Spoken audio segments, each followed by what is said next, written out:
Hi, I'm Mick Garris, and this is Trailers from Hell.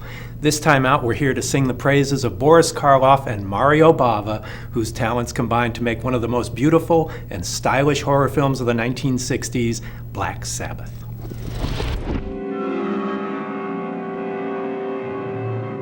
Do you believe in ghosts? Okay, is there a better opening to a trailer than having Boris Karloff ask you, do you believe in ghosts? Okay, Mr. Pratt, you got me. And that head hanging there, by the way, was sculpted by Mario Bava's father. Bava's Black Sunday was a huge hit for AIP in 1960, and they were eager to do another film with the director in Italy in 1963.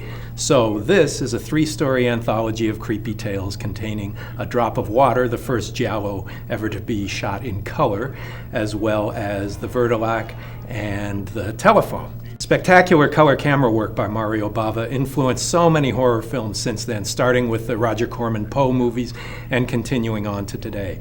The contrasting primary colors were something new and pretty shocking to the genre of the day, and still are really impressive. Very influential film.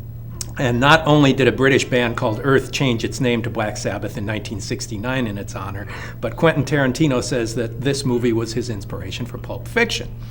Boris Karloff, who for a couple of years before Black Sabbath was hosting Thriller, one of my favorite horror anthology shows on television, introduces the three stories here, as well as starring in one of them, The Vertilac. His performance as the elder statesman of the country family who returns home as a vampire is really one of his best. Very straightforward, played really straight, and really quite frightening here. You can find the original Italian version of the DVD now, which is quite different in many ways from the US release. Of course, I saw the movie originally on television in black and white and not in widescreen, so I loved it without knowing how truly great it was. The stories are in a different order in the Italian version. There's more gore in The Vertilac. In The Telephone, there's a lesbian subplot that was completely cut out of the American version. Even Karloff's introductions to the stories are different in the two versions, and they have different music scores as well.